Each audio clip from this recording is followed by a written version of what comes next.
जय हिंद मेरे प्यारे स्टूडेंट। मैं आज जो एक्सप्लेन करने जा रहा हूँ क्लास 10 का ट्रिग्नोमेट्री एक्सप्लेन करने जा रहा हूँ। ठीक है, क्लास 10 का ट्रिग्नोमेट्री में हम ये बात करेंगे कि जैसे हमें कोई ट्रायंगल दिया हो, ट्रायंगल हो तो ये हर प्रकार के ट्रायंगल पर लागू नहीं होता है। पहली चीज ना कि जैसे कि हमारे पास ट्रायंगल होते हैं 6 टाइप के ना, 6 टाइप के हमारे पास ट्रायंगल होते हैं। तो उसमें एक ट्रायंगल होता है राइट एंगल ट्रायंगल। ठीक है, क्या होता है?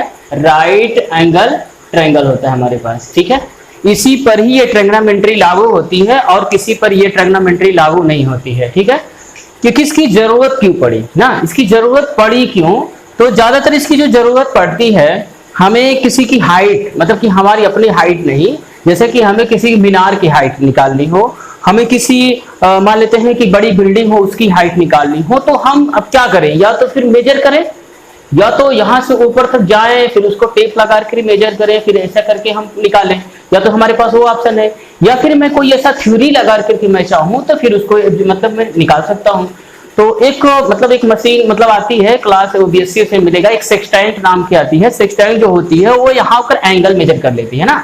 तो उसको करके हम ऐसे ध्यान से जब देखते हैं, मतलब उसके टॉप पे जो चोटी होती है उसकी टॉप पॉइंट पर, तो ये हमें पता चल जाता है कि कितने एंगल पर है। जो हमें एंगल मिल जाता है तो उस एंगल की हेल्प से, और प्लस जो हमारा बेस का तो हम मेजर कर सकते हैं ना, जहां वो बेस होगा प्लस जहां मैं खड़ा हूं, जहां से मैं एंगल मेजर कर रहा हूं वहां से की डिस्टेंस मेजर कर सकता हूं, और प्लस उस एंगल के हेल्प से हम चाहें तो उसकी हाइट को मेजर कर सकते हैं। ठीक है, तो मैं पहले इसका कुछ रिलेशन बता दूं। कुछ रिलेशन देखिए होते क्या है। रिलेशन ये होते हैं कि जो sine theta, cos theta, tan theta, cosec और कासेक जो थीटा बनाए गए हैं वो एक्चुअली है क्या कि ये इन्हीं साइड का रेशियो है ना, ये इन्हीं साइड का क्या होता है? रेशियो होता है। जैसे मैं साइड मतलब बता दूं, ये मैं इरेज कर दूं, जैसे कि अभी देख लीजिए यहाँ पर, अभी मैं यहाँ लिख दो, ये देखिए साइन थीटा। ठीक है, ये है साइन थीटा, और मैं यहाँ पर लिख दे रहा हूँ टेन थीटा, और यहाँ पर हो गया हमारा कास थीटा। ठीक है, यहाँ पर मैंने cos थीटा लिखी है। लेकिन एक बात याद रखना, बहुत इंपॉर्टेंट बात यह है कि कौन सा हमें परपेंडिकुलर माने और कौन सा बेस माने। ठीक है, परपेंडिकुलर कौन सा होगा और कौन सा बेस होगा, ये बहुत बड़ी इंपॉर्टेंट चीज होती है ना। तो जैसे कि अभी देखिए, ये हाइपोटेनस में तो कोई दिक्कत नहीं होती, क्योंकि हाइपोटेनस सबसे इसकी लंबी साइड होती है ना, तो इसमें हमें डाउट कभी नहीं होता। लेकिन प्रॉब्लम हमारे साथ ये होती है कि मैं किसको परपेंडिकुलर मान लूं और किसको बेस मान लूं। देखो, इसको यह काम करोगे, परपेंडिकुलर बेस में सिर्फ ये होता है कि जो एंगल हम मेजर करें, ठीक है, जैसे कि हम अगर नीचे पर हैं ना, मैं जमीन पर हूं, तो मुझे क्या, ये हमारे लिए ये बेस होगा। ठीक है, तो जहां पर एंगल होती है, ठीक है, जहां पर एंगल होती है जिस पर, वो हमारा बेस होता है। अब कोई व्यक्ति यहां पर खड़ा हो और ये चाहता हो कि हम यहां से इसकी हाइट निकाल लें, क्योंकि अब वो यहां पर एंगल निकाल रहा होगा। ठीक है, ये मान लीजिए बीटा है और ये अल्फा है। ठीक है, अभी मैं थीटा में करूंगा। तो अगर हम यहां पर, अगर कोई व्यक्ति खड़ा यहां की एंगल अगर देख रहा है, तो यहां से अगर एंगल देखेगा तो उसके लिए ये बेस कहलाएगा, ये वाला बेस हो जाएगा, और उसके जो एंगल के सामने वाली जो ये परपेंडिकुलर हो जाएगी। ठीक है, यहां पर अगर कोई व्यक्ति खड़ा यहां की एंगल का अगर हम मेजर करेंगे तो हमारा ये परपेंडिकुलर हो जाएगा, ये हमारा बेस हो जाएगा। ठीक है, ये बात हमारी क्लियर हो गई है ना। तो किसको हमें बेस मानना है और किसको हमें परपेंडिकुलर मानना है, ये उसके एंगल पर डिपेंड करता है कि हमने एंगल लिया कहां से है। पहली चीज हो गई। ठीक है, आज तो ऐसे लाइट पूरी आ रही होगी ना, तो देख लीजिए अभी। तो अब देख लीजिए कि ये जो होता है, जो tan का रेशियो कहलाता है, ये वाला हम इधर से साइड ले लेते हैं। ठीक है, वैसे याद करने में आपको कोई प्रॉब्लम नहीं होने वाली है ना, केवल बस ध्यान से इसको देखते रहो। अब cos थीटा में क्या होती है, ये बेस का, और देखिए हमने इसी को भी माना है हमने ना, ये मैं इसको थीटा मान रहा हूं अभी तक। ठीक है, इसके बाद क्या होता है, ये क्लॉकवाइज चलता है, ये भी क्लॉकवाइज चलता है। प्रॉब्लम साइन के साथ होती है, साइन बड़ा उल्टा चलता है, ये चलता है, ये एंटी क्लॉकवाइज चलता है। ठीक है, ये एंटी क्लॉकवाइज चलता है। ठीक है, अब जो होता है साइन थीटा, तो हम कहेंगे कि देखिए, जो हमारा ये परपेंडिकुलर है, ये हमारा परपेंडिकुलर है, ये हमारा बेस है, ये हमारा हाइपोटेनस है, क्योंकि मैंने इस थीटा को मेजर किया है। ठीक है, याद रखना इसे थीटा हमारा है, थीटा हमें यही करना है, ये थीटा को हम यहाँ नहीं मान सकते हैं। ठीक है, बात समझ में आ गई। अब अगर मुझे साइन थीटा की वैल्यू निकालनी है, देखिए साइन थीटा की, देखिए ये वाली जो साइड है परपेंडिकुलर अपान ये, मतलब कि ये जो परपेंडिकुलर अपान मतलब हाइपोटेनस की, इसको ही हम बोलते हैं साइन थीटा है ये। ठीक है, ये हम बोलते हैं साइन थीटा है। और अगर हमें कह दिया जाए परपेंडिकुलर अपॉन हाइपोटेनस, और अगर मुझे परपेंडिकुलर अपान बेस मैं कह दूं कि ये परपेंडिकुलर है, ये हमारा बेस है, बताइए ये किसका रेशियो है, तो इसका नाम दिया गया, इनके रेशियो का सिर्फ नाम है ये tan थीटा, और एक्चुअली कुछ नहीं है ना। tan थीटा क्या है, कह देंगे कि ratio of perpendicular and base is a tan theta, ठीक है। tan थीटा वही होता है और कुछ नहीं होता है, ठीक है। थीटा क्या है, ये एंगल हो गई हमारी। अगर हम कहेंगे बताइए बेस और हाइपोटेनस का क्या होता है, तो बेस और हाइपोटेनस का रेशियो क्या होता है, तो हम कह देंगे कि ये हो गया cos थीटा, हमें पहले लिख लेना चाहिए था, ठीक है।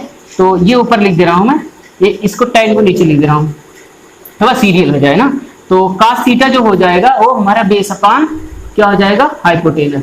और अगर मैं tan की बात करूं, tan थीटा, ठीक है, tan थीटा वैसे लिख दे रहा हूं। tan थीटा जो हो जाएगा हमारा परपेंडिकुलर अपान बेस हो जाएगा, क्या हो जाएगा, परपेंडिकुलर अपान बेस हो जाएगा, ठीक है। ये तो हमारा सीधा सीधा हो गया।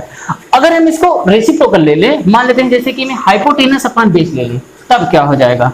अगर मैं हाइपोटेनस अपान बेस ले लूं, हाइपोटेनस अपान बेस, तो जो हाइपोटेनस अपान जो बेस लूंगा, हाइपोटेनस अपान बेस, तो देखिए कास का जो उल्टा होता है ना, वो होता है सेक थीटा। क्या होता है, इसका जो नाम होता है वो सेक थीटा होता है। इसका मतलब ये इधर से ये गया है तो ये उधर से सेक आएगा ना, तो सेक थीटा हो जाएगा हाइपोटेनस अपान बेस, ये हो जाएगा सेक थीटा। अभी मैं इसको सीरियली कर दे रहा हूँ। अब ये देखो tan का जो उल्टा होता है ये काट होता है, ये मैचिंग करती है, तो काट थीटा। अभी कहेंगे कि ये अगर हमने अभी लिया था परपेंडिकुलर अपान बेस, अब बेस अपान परपेंडिकुलर ले लें, ये हो जाएगा बेस अपान परपेंडिकुलर, तो इसको कहेंगे भैया ये काट थीटा है, ठीक है, काट थीटा इसको। अगर मैं ये इधर से लिया हूं, अगर मैं इधर से ले लूं तो ये कॉसेक थीटा कहलाएगा। क्या कहलाएगा, कॉसेक थीटा। मतलब कि हाइपोटेनस अपान बेस कर देंगे, हाइपोटेनस अपान बेस कर देंगे, इसे हम बोलेंगे, क्या बोलेंगे इसको हम, कॉसेक थीटा, ठीक है, ये कॉसेक थीटा। वैसे जो सीरियली होता है साइन कास टेन कॉट सेक कॉसेक की वजह से सीरियली होता है, याद करने के लिए ना। तो थोड़ा सा मैं इसको अब थोड़ा सा ट्रिक के माध्यम से बता दे रहा हूँ कि ट्रिक में याद कैसे करोगे, ठीक है। वैसे ये भी आसान है ना, कि अभी ये हो गया, मतलब कि अभी वीडियो रिवाइज करके देख लेना ना।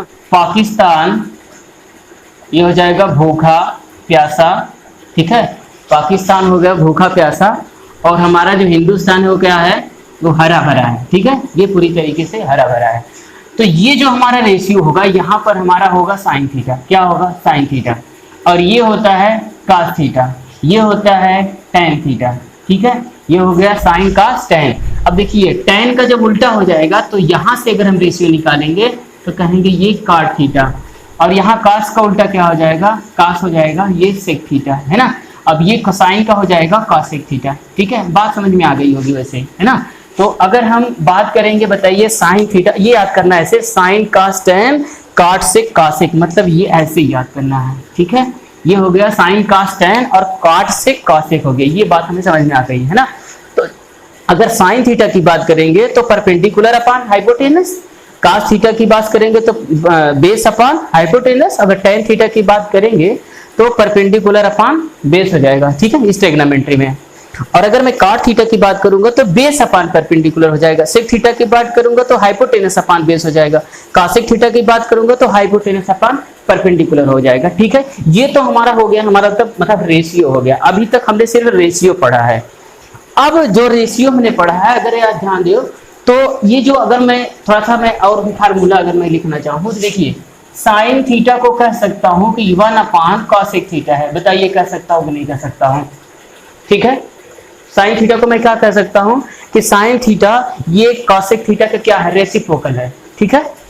और अगर सेम टू सेम ये भी है कि अगर मैं कॉसेक थीटा की बात करूंगा तो ये रेसिप्रोकल है 1 अपान साइन थीटा, मतलब sine 1 upon sine theta, sine theta का रेसिप्रोकल हो गई, है ना।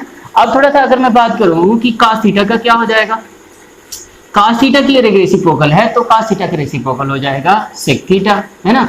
और अगर tan थीटा का रेसिप्रोकल करो तो हो जाएगा 1 अपान cot थीटा, मतलब cot थीटा इसका रेसिप्रोकल है। तो वैसे ही इसमें भी हो जाएगा sec थीटा इक्वल टू हो जाएगा, अगर चाहे तो अगर लिखना चाहें तो sec theta equal to 1 upon cos theta हो जाएगा। अगर cot थीटा की मैं बात करूंगा तो ये हो जाएगा 1 अपान cot का उल्टा क्या होता है, tan थीटा हो जाता है, क्योंकि यहाँ से उल्टा सीधा सब दिखाई दे रहा है ना। यहाँ तक की बातें हो गई क्लियर हमें।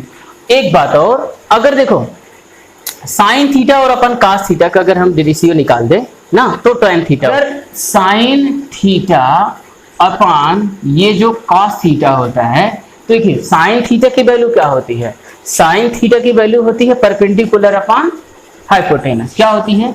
परपेंडिकुलर अपॉन हाइपोटेनस, ठीक है। और अगर cos थीटा की वैल्यू करें तो ये होती है बेस अपॉन हाइपोटेनस। क्या होता है? बेस अपॉन हाइपोटेनस, ठीक है।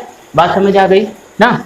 तो अब अगर मैं इसको रेसिप्रोकल करूं तो P अपॉन H, देखिए ये क्या है, मल्टीप्लाई करेंगे तो ये रेसिप्रोकल होकर के मल्टीप्लाई होगा, तो H ऊपर P कैंसिल कहाँ हो जा रहा है, तो ये हो जाएगा H H कैंसिल हो जाएगा, तो P अपॉन B हो जाएगा। अच्छा बताइए P अपॉन B है क्या? तो P अपॉन B क्या है? हमारा tan थीटा है। क्या है ये? tan थीटा है, ठीक है। तो सीधे सीधे हमें याद रखना है कि अगर sin थीटा और अगर cos थीटा की वैल्यू हमें निकालनी है तो वो tan थीटा की क्या होगा? बराबर होगा, ठीक है। इतनी बातें हमने पढ़ लिया है इसमें। अब थोड़ा सा मैं देखो इसको मतलब इसको ऑब्जर्वेट किया गया, सारे एंगल को ऑब्जर्व किया गया उनके रेशियो के आधार पर ना, कि क्या क्या इसकी वैल्यूज आ रही है ना, क्या क्या इसकी वैल्यूज आ रही हैं। जैसे कि हमारा ये ट्रायंगल है, ठीक है, ये हमारा ट्रायंगल है। जब इसमें हमें 30 डिग्री लिया गया और इसको सपोज टू मान लीजिए फिक्स कर दिया गया, मान लेते हैं 4 कर दिया गया, तो फिर क्योंकि ये फिक्स है, ये एंगल तो फिक्स है, अब जब ये फिक्स है तो अब देखिए इसमें कुछ नहीं होने वाला है। अब क्या होगा, एंगल अगर मेरा छोटा होता जाएगा तो ये साइड छोटी होती जाएगी और ये साइड भी छोटी होती जाएगी, है ना। तो इस प्रकार से रेशियो में भी चेंजेज आएगा, क्यों नहीं होगा, है ना। तो अगर इसका एंगल बढ़ता जाएगा मान लीजिए 60 डिग्री हो जाएगा, तो इसका ये बढ़ता जाएगा प्लस ये भी बढ़ता जाएगा, है ना। तो इसी प्रकार से ये ऑब्जर्वेट किया गया और ऑब्जर्वेशन के आधार पर हमको क्या निकाला गया, कुछ एंगल्स का वैल्यू निकाली गई, ठीक है। वो एंगल्स की वैल्यू देखिए अभी एक मैं बता दे रहा हूं, ठीक है। एक ही ट्रिक है जो बहुत आसानी से, हालांकि इसको मैं प्रूव करवाऊंगा अभी बाद में, ये दूसरे वीडियो में प्रूव करवा देता हूं। इंट्रोडक्शन है ना इसमें, अभी क्वेश्चन तो सॉल्व नहीं करेंगे। तो कुछ वैल्यूज क्या होगी, जैसे कुछ वैल्यूज ये है कि हमारी हो गई, जैसे कि मान लीजिए सीधे सीधे याद करेंगे, साइन थीटा देखिए 0 पर क्या होती है, 30 पर क्या होती है, देखिए 0 होती है 1 2 डिग्री, सारी डिग्रियां होती हैं ना, ऐसे नहीं कि सारी डिग्रियां होती है, पर मेन एंगल को इसमें क्या किया है, ऑब्जर्व किया गया है।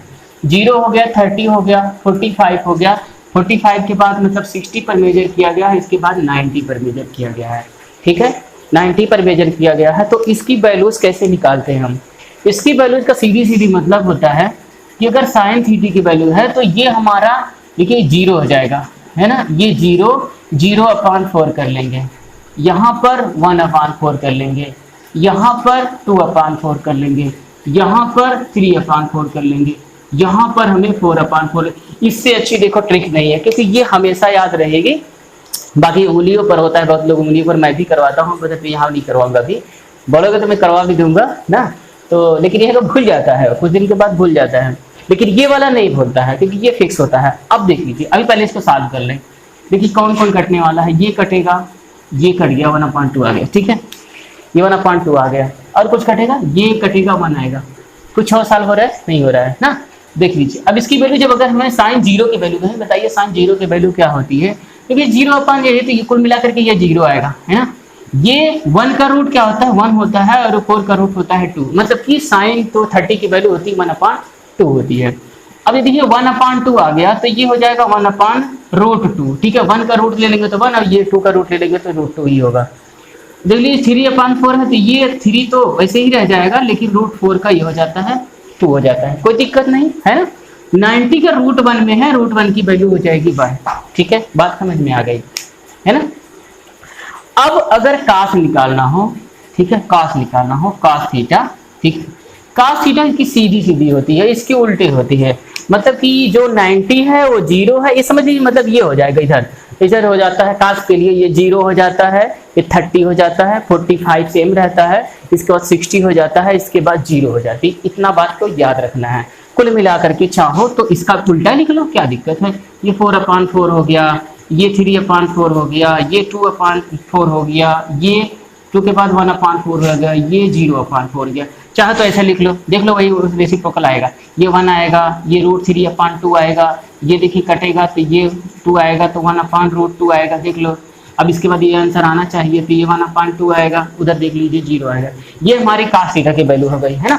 cos 0 डिग्री, 30 डिग्री, और 45 डिग्री, 60 डिग्री और 90 डिग्री हो गई। बात समझ आ गया, कोई दिक्कत नहीं यहाँ तक। अब जब साइन थीटा और कास थीटा की जब वैल्यू आ ही गई है तो टेन थीटा की वैल्यू कितनी दूर है ना। तो टेन थीटा की अगर हम बात करें तो देखिए टेन थीटा की अगर हम बात करेंगे तो ये, क्योंकि देखिए साइन थीटा और अपान कास थीटा अभी हमने प्रूव करवाया था कि जो टेन थीटा होती है वो टेन थीटा की वैल्यू होती है साइन थीटा ऑब्लिक होती है कास थीटा, ठीक है, अपान करके कास थीटा होती है। तो अगर देखिए थीटा तो सेम होता है ना, अगर थीटा की वैल्यू जीरो है तो यहाँ पर भी जीरो, यहाँ पर भी जीरो, ऐसा थोड़ी है कि फिर एंगल बदल देंगे, है कि नहीं। और जब थीटा की वैल्यू 30 होगी तो थीटा की वैल्यू हमेशा 30 होगी, वहां पे और वहां भी, है कि नहीं। 45 होगी तो 45 हर जगह होगी। तो अगर यहाँ पर हमें जीरो की वैल्यू निकालना हो tan जीरो का, तो tan जीरो का अगर यहाँ से हमें वैल्यू निकालना हो तो देखिए साइन जीरो की वैल्यू क्या होती है, जीरो होती है ना। साइन जीरो की वैल्यू जीरो होगी और इसकी वैल्यू होती है 1, है ना। तो 0/1 के मतलब हो गया ये जीरो आएगा इसका आंसर, ठीक है। अब देखिए 1/2 और डिवाइडेड बाई √3/2, मैं इधर सॉल्व कर रहा हूँ। देखिए 1/2 और डिवाइड करेंगे तो मतलब उल्टा मल्टीप्लिकेशन, ठीक है, उल्टा करके मल्टीप्लाई कर देंगे। तो मतलब ये 1/√3 आ गया, ठीक है, 1/√3 आ गया। अब ये और अपान ये करेंगे, सीधे सीधे दिखाई दे रहा है 1/√2 डिवाइडेड बाई 1/√2, कुल मिला के आंसर बन आएगा, है ना। यहाँ पर भी कर लो चाहो तो, देख लो ये √3/2 है, उल्टा करके मल्टीप्लाई कर देते हैं 2/1, ये देखिए वो √3 आ गया, ठीक है। ये 60 की वैल्यू हो जाएगी √3 और यहाँ पर 1/0 का क्या मतलब होता है, ठीक है, इनफाइनाइट होता है, मतलब उसकी कोई वैल्यू ही नहीं होती है, ठीक। ये बात समझ में आ गई। अब अगर sine theta cos theta tan theta की वैल्यू निकल ही गई है तो साइन, अगर मैं कासेक थीटा की बात करूं तो कासेक थीटा इसका उल्टा होने वाला है, मतलब कि ये 0/1 हो, 0/1 नहीं है ना, क्या ये 0/1 है, ठीक है ना। तो अगर मैं कहूँ कि कॉसेक जीरो की वैल्यू क्या होगी, कॉसेक जीरो को 1/0 हो जाएगा, 1/0 का मतलब इनफाइनाइट। अगर मैं कॉसेक 30 की बात करूंगा तो 2/1 का मतलब 2 होगा। अगर मैं कॉसेक 45 तो √2 हो जाएगा, √2/1। तो ये अब अगर मैं 60 वाले को 2/√2, ठीक है। अगर कॉसेक की तो इसका रेसिप्रोकल करते जाएंगे, अगर मैं सेक की बात करूंगा तो इनका रेसिप्रोकल करते जाएंगे, क्योंकि अपान 1 मान लेते हैं, सबको अपान 1 मान लेते हैं, ठीक है। तो अगर सेक की बात करेंगे तो इनका रेसिप्रोकल करते जाएंगे, और अगर काट की बात करेंगे तो tan वाले को रेसिप्रोकल करते जाएंगे। या फिर हम कह सकते हैं, देख लीजिए, अगर tan की value sine theta upon cos theta है तो बताइए काट थीटा की वैल्यू क्या होगी। काट थीटा की वैल्यू रेसिप्रोकल होता है तो इसका भी रेसिप्रोकल होगा, है कि नहीं, सही बोल रहा हूं ना। तो tan थीटा की वैल्यू अगर sine theta upon cos theta होती है तो काट थीटा की वैल्यू क्या हो जाएगी, इससे रेसिप्रोकल मतलब cos theta upon sine theta, यही होगी, है ना। तो इतनी बातें हमने कर लिया, है ना। अब थोड़ा सा एक आध दो क्वेश्चन इस पे लिखा दे रहा हूँ, इसका एक्सरसाइज भी करवा दूंगा, लेकिन अभी थोड़ा सा ये इंट्रोडक्शन है और इसमें क्वेश्चन देख लीजिए वीडियो से थोड़ा बड़ा हो जाता है तो फिर अपलोड करने में दिक्कत होने लगती है। चलिए देख लीजिए, मान लीजिए सपोज टू दिया हुआ है कि tan थीटा की वैल्यू, अगर tan थीटा की वैल्यू दिया हो तो tan थीटा की वैल्यू अगर हमें सपोज टू 3/4 दे दिया हो, है ना। तो अब इसमें हमें सभी रेशियो निकालने हैं, सारे रेशियो निकालने हैं, साइन कास tan काट से काट सब निकालने हैं, है ना। तो इसमें tan की वैल्यू दिया हुआ है, बाकी बचे के 6 में 5 बच गए, तो 6 में 5 बच गए तो काट थीटा तो हम सीधे कर सकते हैं भाई, काट थीटा की वैल्यू 4/3 होगी, बशर्ते ये काट थीटा हो गया और tan थीटा हो गया, इससे हमें साइन और कास तो नहीं निकल सकता है ना। तो साइन और कास नहीं निकल सकता है तो हमें एक काम करना पड़ेगा, वो काम क्या है, वो काम ये है कि हमें ये ट्रायंगल बनाएंगे, है ना। तो हमने बताइए tan कहाँ लिखा था, मैंने यहाँ पर tan लिखा था, है ना। और tan में मैंने लिखा था कि ये रेशियो होता है, कास में मैंने लिखा था कि ये रेशियो होता है, और मैंने साइन में लिखा था थोड़ा सा ये रेशियो होता है, अरे सॉरी ये क्लॉकवाइज नहीं होता है, ये एंटी क्लॉकवाइज होता है, ये रेशियो था, ठीक है। ये मैंने अभी शुरू में ही पढ़ लिया था।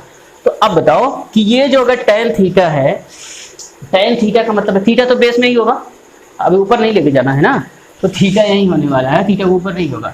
तो अब अगर ये tan थीटा 3/4 कहने का मतलब है कि ये 3 होगा और ये 4 होगा, तभी तो tan थीटा 3/4 आई है कि नहीं। हाँ, अब यहाँ पर पाइथागोरस का भी बड़े कमाल का है ना थ्योरम, तो पाइथागोरस का भी यहाँ पर यूज करके हम इसका निकाल लेंगे, क्योंकि जब तक ये नहीं निकलेगा तब तक ना साइन निकलेगा, और जब तक ये नहीं निकलेगा तब तक कास नहीं निकलेगा। अगर साइन नहीं निकलेगा तो कोसेक नहीं निकलेगा, कास नहीं निकलेगा तो हमारा सेक नहीं निकल पाएगा, है ना। तो हम इसकी वैल्यू निकाल लेते हैं पाइथागोरस थ्योरम से, जानते हैं कि h का स्क्वायर इक्वल टू हो जाएगा बेस का स्क्वायर और प्लस ये देख लीजिए ये हमारा परपेंडिकुलर का स्क्वायर, ठीक है, ये होगा हमारा तो H square equal to 16 plus 9 का मतलब हो गया 25।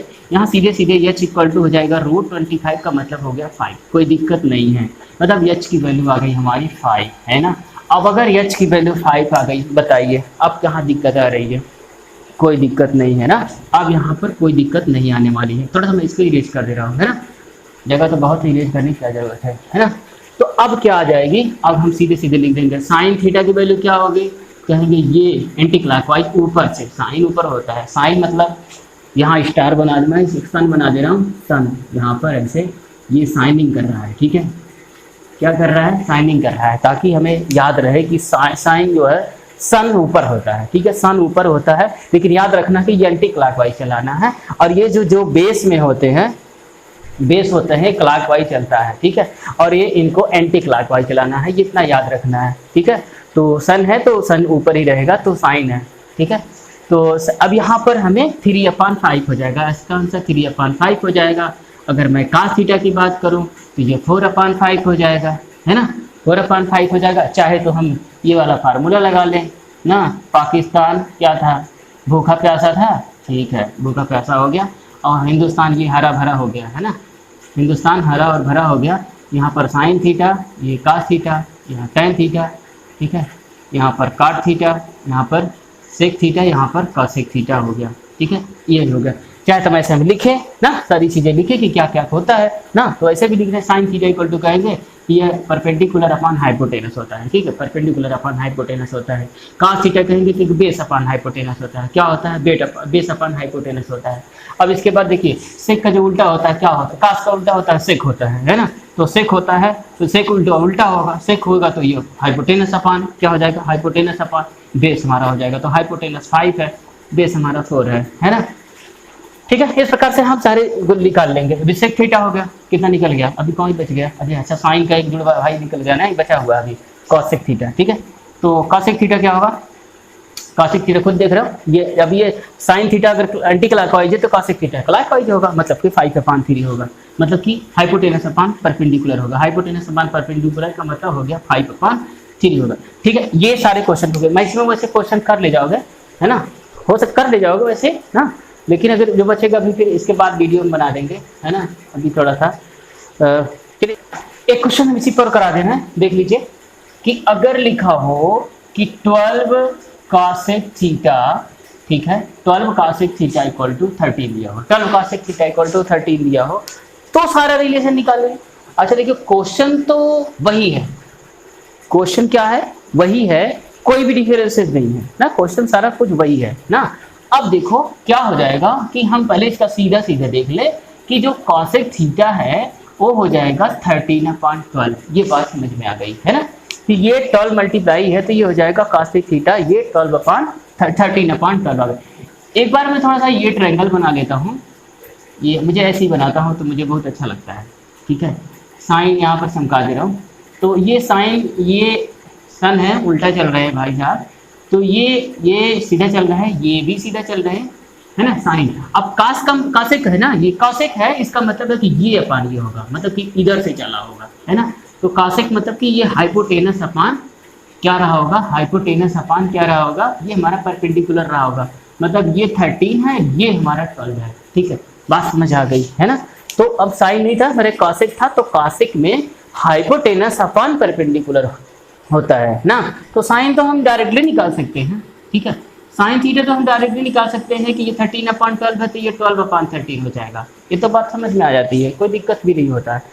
अब देख लीजिए किसी का हाइपोटेनस पता हो, किसी का 12 परपेंडिकुलर पता हो, तो जानते हैं कि बेस तो हमें पाइथागोरस थ्योरम बता देंगे हमको ना, वो बताएंगे नहीं, अभी उनके थ्योरम का यूज हम करेंगे ना, कोई कॉपीराइट नहीं है, हम लोग यूज कर सकते हैं पाइथागोरस थ्योरम का, चाहे जितनी बार यूज करें कोई कॉपीराइट नहीं है, लगा लेंगे कि तो सीधे जल्द लगा देंगे कि बेस का जो होता है directly formula, base equal to hypotenuse का स्क्वायर, मतलब हाइपोटेनस स्क्वायर माइनस क्या हो जाएगा, परपेंडिकुलर स्क्वायर, मतलब कुल मिलाकर के हाइपोटेनस प्लस परपेंडिकुलर और हाइपोटेनस माइनस परपेंडिकुलर, मतलब A square minus B square, formula लगा दिया।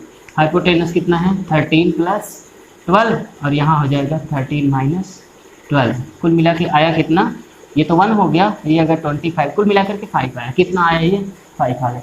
अब बताओ कि जब ये 5 आ गया, ठीक है, तो अब थोड़ा सा वीडियो को रिवाइज करके जो प्रीवियस क्वेश्चन लगा हुआ था उसके आधार पर हम सारे क्वेश्चन को सॉल्व कर लेते हैं। ठीक है, थैंक्स फॉर वाचिंग। सपोर्ट करने के लिए मैं आपको धन्यवाद दूँ, ये तो बहुत ही कम है, लेकिन फिर भी मैं आपका सपोर्ट करता रहूँगा। बस ये है कि आप मेरा साथ देते रहिए, मैं आपका साथ देता रहूँगा, जो भी कहोगे मैं वो वीडियो बनाता रहूँगा हमेशा। बशर्ते ये है कि जैसा जितना भी सपोर्ट में क्या करना है आप समझ ही रहे हैं ना, क्या करना है, यूट्यूब वालों को करना क्या होता है। तो और भी अगर इसमें कुछ थोड़ा सा डाउट हो तो फिर आप पूछ सकते हैं। ठीक है, बाकी जय हिंद। ठीक है, जय हिंद।